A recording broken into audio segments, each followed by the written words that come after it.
One of the biggest lies you've ever been told in computers is the fact that you need a big expensive one. So today we're gonna combat that with some actual information on where to kind of yeah, we've done this video before, but we have to do it again because things are always changing. Designed to bring a balance of performance and cost to gamers, the BG5 M.2 SSD from Kioxia is an obvious choice. The BG5 SSD utilizes Kioxia's 5th generation 112-layer BiCS flash 3D memory and uses a DRAM-less architecture leveraging host memory buffer technology to maintain affordable power and efficiency. And for those needing a more robust storage and professional use, Kioxia CD7 features PCIe Gen 5 and 32 gigatransfers per second, perfect for enterprise and data center solutions. To see the complete list of storage options from Kioxia, whether it be for everyday use in PC gaming or professional enterprise and data center solutions, follow the sponsored link in the description below. We'll start with processors here. You know, it's fun to have a big, powerful processor, to count all your cores, just be like, yeah, look at that one go. Most things are not really hyper-threaded these days. I mean, they are, or multi-threaded, depending on what you do, but you know, with games and such, you'll notice if you get a high core count CPU, they're not being utilized. They're not all being utilized, especially an Intel CPU that has hyper-threading. 12th gen aside, because E-core, P-core thing is still very new in the way that it's all working together. But you know, when we were getting 10 core, 20 thread, you know, 10900Ks and stuff, you would notice that the actual physical core itself is doing stuff, but the hyper-threaded equivalent core is most of the time sitting there dormant, not doing anything. Games are starting to use more CPU than they did in the past, but I'll tell you right now, having even a 24 core, 48 thread Threadripper for gaming is complete overkill and a waste of money and a huge diminishing return on something you spent that you're not gonna get your money back for in terms of use if you're not doing any professional tasks that use that kind of CPU. There's a reason why the longest time Intel stuck with the 4-core, 8-thread hyper-threaded approach, and that's because that's all you needed. Now, things are using a little bit more CPU. Like we've got Elden Ring that just came out. That is definitely gonna be a more CPU intensive game. But if you're playing shooters or anything that renders a map and everything stays within that map and you don't have any world popping in and you know, free roam kind of sandbox play, then CPU is something that you don't have to spend a lot of money on. My recommendation, quite honestly, and no, it's not a Core i3, this is just I have not opened this. This is a 7100. That shows you how long ago we got this, so brand new in the box. Because I'd intended on doing a similar video to this where I showed how a bottom dollar build would still get you somewhere. Things had moved on before I had a chance to make that video. So maybe we will make that video with this CPU to see how it performs today. Anyways, I digress. Anything that is around 4-core, 8-thread is still plenty for today's games and tasks. 6-core, 12-thread on Ryzen tends to be more that middle stream because they kind of moved up above the 4-core, 8-thread a long time ago. Same thing on Intel, a 12900K, although it sounds like fun and you know, pretty hot, but you know, the 12700K or even the 12600K is more than enough for today's games. The core speed definitely makes up for the core count in almost all of these situations, and games and titles are not utilizing high core counts. So don't overspend and give yourself a huge diminishing return on performance by over-speccing your CPU. Graphics cards are very similar. We all love the idea of a 3080 Ti or a 3080 or 3090 in our system, or the Unicorn 3090 Ti, which I think might have been scrapped actually, because you ever notice that NVIDIA announced it and then it just sort of never happened? Let's hope that that's the case. Everyone wants a 3080 Ti, of course. Why not? That's like saying, would you like more performance or less performance? Oh, less performance, please. You know, that's never the case. But if you think about the resolution at which you play games in, that's the determining factor that what kind of graphics card that you need. Ray tracing, DLSS, NVIDIA Reflex, all that sort of stuff, that's all fluff on top of what it is that you're paying for. Those are features that are not gonna necessarily make or break your experience. DLSS is something that is designed to make high resolution gaming as buttery smooth as lower resolution gaming like 1080p without a perceived fidelity lost in the upscaling. If you were playing at something like 1080p, DLSS becomes a lot less of a feature to concern yourself with because usually 1080p is the baseline resolution for DLSS that's being upscaled. So depending on the resolution you're playing at 1440p or 4K, that would determine whether or not you need a higher end graphics card. I can tell you right now, 90% of people out there don't need anything more than around a 2060. Now 2060 would be something like a 1070 Ti. Of course, 2060s do have DLSS and ray tracing. Don't worry about those features on this card. Worry about rasterization performance. Most people are not gonna turn ray tracing on still because of the performance hit. I'm one of those people that has a very select few games that I'll turn on ray tracing. That's just because I want to see the eye candy as I'm going around. Dying Light 2 is one of them. For Phil, that game is obviously Control in Cyberpunk. He's playing on a 6900 XT, so it looks a lot more cinematic than it did in NVIDIA, but he wants to see the eye candy. It's less about the actual high frame rates and it's more about the fidelity of the way that the scene looks. We would all love to spend money on a 3080 Ti. It's harder to say that it would be a waste of money, only because the higher end graphics card at the lower resolution will remain relevant longer into the future than, say, a graphics card that barely meets your needs now. But this is from the perspective of, I don't have the extra money to spend, should I try and get the money to spend it?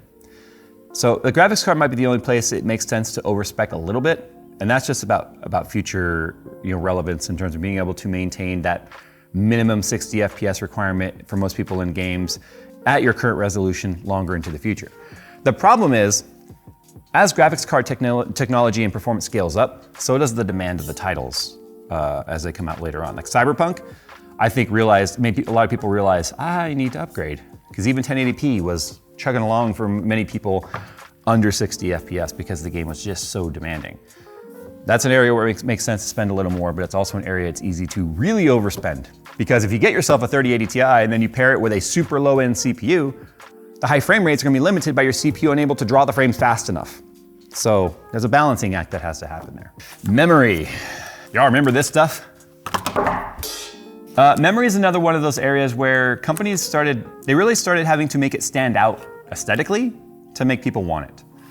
With computer cases now having side panel windows, and just about all of them, it's hard to find a case these days that doesn't have a side panel window. They exist, but they're rare. Companies have really started adding a lot of flashy features. Big giant heat spreaders, RGB strips on there, and crazy designs like this T-Force, T-Group D-Force memory. At the end of the day, it's the spec. It's the NAND, the chips themselves, the controller, their speed, and their timings that make memory valuable, not the other stuff that's thrown on there. So you could have a basic kit of memory like this. This is an 8GB kit of Patriot signature line, green PCB, basic black heat spreader, nothing special.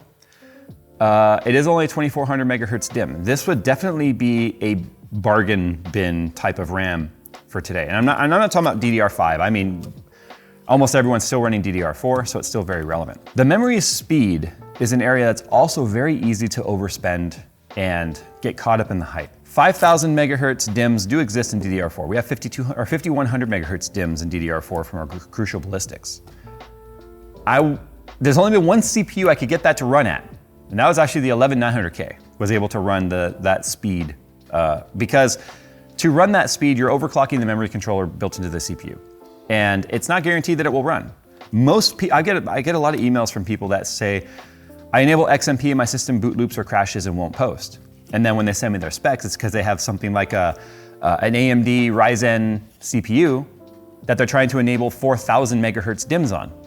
Well, the problem is that puts the memory Infinity Fabric above its 1900 or 1800 megahertz safe range, where then it becomes unstable. And so they paid for memory speed that they can't utilize. So it's very important to make sure that you don't overspend on RAM speed, because that speed is only going to be important to people that use programs that need fast memory.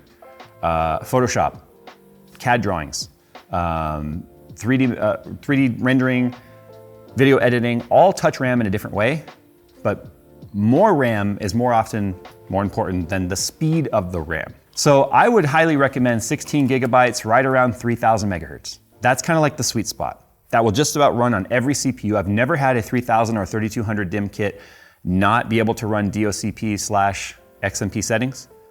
And unless you need 32 gigabytes or more, 16 gigs is perfect for the guy that wants to do the live streaming, maybe render some basic YouTube videos without a ton of transparencies and layers, and you're not gonna notice that you're running out of RAM. Just don't get caught up in the hype, because we're talking like a $45 set of RAM versus a $200 set of RAM, or $184 when this was new. So that's something to keep in mind with memory. It's really easy to overspend. 16 gigabytes, 3000 megahertz from a reputable brand company, a RAM company that's, Crucial, Corsair, G.Skill. Team Group is now much more known than it was. It's definitely a reputable brand. And if you stick with those major brands, I mean, even Patriot, but Patriot's really kind of slowly been disappearing over the years, you're gonna be set. Just make sure if you're running an AMD CPU that it does say it's XMP or DOCP and Ryzen certified. That way you know the timings will work. Intel, it almost works every time. We've talked about CPUs, we've talked about GPUs, let's talk about coolers. This is one of those areas where you can quickly and easily rack up the budget. I mean, you could have a $200 AIO or a $24 air cooler and not gain anything out of the extra expense of the water cooler. This particular Vitro V5 cooler we showed on Amazon, we've sold it out many times because this is still my favorite air cooler for the price. We've done videos on this, you should go and check it out. It's not a sponsor, they didn't send this to me. I bought out a bunch of them online because when we did our first video, they sold out forever. And when they restocked, they didn't up the price. So I bought like 5 more in white and black. Because whether or not I used it on AMD or Intel, it was able to keep our systems well within their turbo clocks for their expected time to run those turbo clocks without throttling, no matter what the workload was we threw at it. It's a great cooler for the price. And as long as you're able to maintain the advertised speeds of your CPU without thermal throttling, your cooler is doing its job. In a previous video, I talked about the stock cooler being much better today than it ever was in the past, any box cooler that comes with the CPUs. And depending on your workload and your ambient temperature in your environment, you very rarely need more than that. My recommendation is if you want to go above the box cooler, now we're pretty much talking Ryzen here. Intel hasn't included box coolers in years with their CPUs. Once they broke away from the 4-core non-hyper-threaded like layout, because the i7 with hyper-threading typically didn't come with a box cooler, it was the i5s that did. Once they broke that mold of the 4-core setup, they are like, you're on your own for the cooler. I would recommend if you want to upgrade your Ryzen cooler or if you have an Intel CPU, the Vitro V5. I really, really would. Again, not sponsored. They've even reached out, wanted to sponsor videos, and I basically was like, thanks, but no thanks. We already did videos on it. There's no reason to like accept a sponsorship on it. Highly recommended.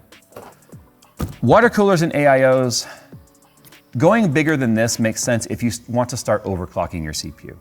Now, overclocking is going to come down to its limiting factor more so being the silicon lottery, what voltage and the ASIC quality your CPU requires to try and pump more, well, you have to pump more voltage usually to get a higher core clock. If you have a silicon lottery winner, you may not have to. That's going to determine how far you go before your cooler typically. Because you can have the world's biggest cooler and have an air conditioner hooked up to it, but if it requires a ridiculous amount of voltage, the thermal transfer between the CPU, IHS, and the cooler itself is never gonna happen fast enough to keep the CPU from thermal throttling. Now, water coolers and AIOs with screens and stuff on them, like you can see right here, right? This has the little LCD screen that you can put a GIF on and whatnot, show all sorts of telemetry. That's cool to have, but it's completely unnecessary because you can do and see all the same stuff on your screen with a ton of free software. Hardware monitor, Ada64 technically has a free version, but it's very locked down versus what the purchased license, annual license will get you. You can create all of this. Get yourself a little LCD panel from like a Raspberry Pi and do a sensor panel like we showed you guys how to do for much cheaper than the difference in price between a basic cooler like this and an AIO, and you would still have all that display if you really want that. And it'd be a lot cooler than what you can typically get visible on these small screens built on your CPU. So you can see now if you took this philosophy and you didn't spend as much on your cooler because you didn't need to go as far, and there is a huge range of air coolers between this and this that you could consider as well. There's single tower coolers, you've got your Be Quiet coolers, you've got your Noctua coolers, your single tower, your dual tower, your downfire, all sorts of coolers that would do the job and keep the system cool and overclock long before you needed anything water-wise. So if you saved money on the cooler and you didn't go as high on the CPU as you thought you did, you kept it down maybe 1 or 2 tiers, you didn't overspend on your RAM, means now you might be able to go from something 2060 range up until like a 2070 Ti or 70 series card as an example. Or maybe even get up near an 80 series card depending on what prices are like when you're building your system. So you can see how you can easily change around and move parts. The last bit of this I want to talk about here is power supplies. And I did talk a bit about this too in the video about advice that aged like fine milk. This is a fairly basic power supply from ROG, from ASUS. Even though it's Strix moniker, it's a 650 watt gold. Now, it's got other features and stuff built into it, like 0 RPM fan. It's got other features in there we won't necessarily need to go into. It gets the job done, right? This is an 850 watt G6 from EVGA, and this is also an 80 plus gold. Remember how I told you how the 80 plus bronze and 80 plus silver were like all but dead? This is an example of that. 80 plus gold is like the gold standard now. It's like where everything starts. You don't need to overspec your power supply these days. The old adage of overspeccing your power supply so you stay within the efficiency curve where it's most efficient before it drops back down as it starts to reach its max output, that's kind of over now because that curve is much more flat at the top. And that's because of the build quality and the components used now and the fact that just about everything is 80 plus gold.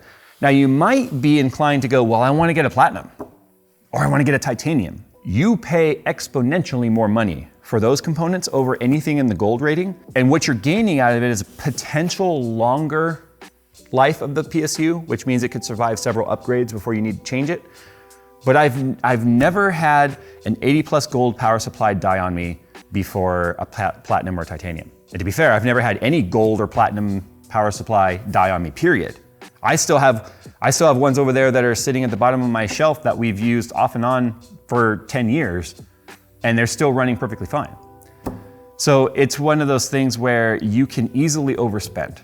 An 80 plus gold power supply built from a reputable company that's not living its life at its edge will last you longer than your system in most instances, which means it'll survive upgrades. And the only time people typically needed to upgrade their power supply for their system is because it maybe didn't have enough connectors. It didn't have enough connectors where you have now your triple PCI Express cards, which have 3 power plugs, and maybe yours only has 2 and they don't have pigtails, and you only have 2 cables. So then you're starting to have to use adapters, and that's never a good idea. So you might have to upgrade your power supply because the times changed, which made your power supply obsolete in terms of its connectors before the actual power delivery system became a problem. So I've experienced that a couple of times over the years where I just had to beef up the power supply because maybe the system I was building in needs 2 EPS power, 8-pin power. Because we want to do overclocking and stuff, we want nice clean delivery to the CPU. Well, the power supply came with an 8-pin and a 4-pin, or just an 8-pin. So stuff like that might be your limiting factor before it ever becomes power delivery. The last thing I want to talk about here, which I don't have on the table, is people's ideas that they need an NVMe SSD. NVMEs are nice. They truly are. They're plug and play, right? They plug right onto the motherboard or the NVMe card, depending on the kind of motherboard that you have. They're fast. If it's PCIe Gen 4, you're getting up to 7,000 megabytes per second read-write, which is also a very marketing, it's very much marketing because only certain read-write situations on the site, the larger the file, the faster the read. If you have a lot of small files that it's having to search for, it's obviously a lot slower than that, but it's faster than a spinning drive, of course. But a lot of folks think they need that over a SATA SSD. Now, SATA SSDs are capped. We have moved well beyond the saturation of the SATA cable interface and the amount of speed that the drive can transfer. The drives exceed that now, which is about 550 megabytes per second on SATA 6. And the new standard is NVMe because that's direct PCIe Express lanes. All right, PCI Express. I said PCIe Express. Express lanes. That's for, when you have an express lane and then you have another lane for those that are like high occupancy express. I don't know, whatever. I've seen those lanes before. I digress. It's completely besides the point. Most people, believe it or not, would not know the difference between a 550 megabyte per second drive and a 5,000 megabyte per second drive in standard computing. If you're not moving around large files, if you're not doing huge data transfers, you would never know. In fact, I feel like that would be a fun blind taste test, is to see if we can identify the SATA drive versus the NVMe drive system, where they're identical otherwise. But try and say, is this NVMe or SATA? And the thing is, you can get some killer deals on SATA drives. Would you rather have a 500 gigabyte NVMe SSD or a 2 terabyte SATA drive? So the only downside people have now regarding SATAs, and it's the reason why I tend to not use them in builds anymore, is it's just cleaner. You don't have to have a SATA power going to it, and you don't have to have a SATA connector going to your motherboard. So it's just cleaner. But I would much rather have multiples of SATA drives if I had to make the choice. One smaller NVMe or a much larger storage capacity. Because here's the reality. You can get a 2 terabyte SATA drive for about the same price or less than a 500 or 480 gigabyte NVMe drive. And I'd much rather have the capacity over the extra speed, which I'm not gonna notice in day-to-day anyway, especially with how big games are today. games exceeding 100 gigabytes. That 480 ain't gonna go very far once you have your Windows partition on there. So anyway, I hope this video has given some food for thought. As prices are starting to get better on things, people are building again. I'm getting a lot more requests for build. See, I could always tell when people weren't building or watching these videos because I would just never get messages asking me, hey Jay, can you provide me with a PC part picker list? Here's my price range. I was getting those messages dozens of times a day. And then for months, maybe a year, I get like one a week. Now I'm getting multiples a day again, which tells me things are improving, people are building and now they're watching. And hopefully this information saves someone some money where they could shift it around in their build to make it make sense. Don't believe the lies that YouTube channels like mine tell you where we build big ass expensive computers unnecessarily. That's a problem. I've contributed to the issue by building these crazy systems which are completely unnecessary, where I promise you we're gonna get back to more basic budget builds that is much more realistic and relatable for the average consumer. All right guys, thanks for watching. We'll see you in the next one.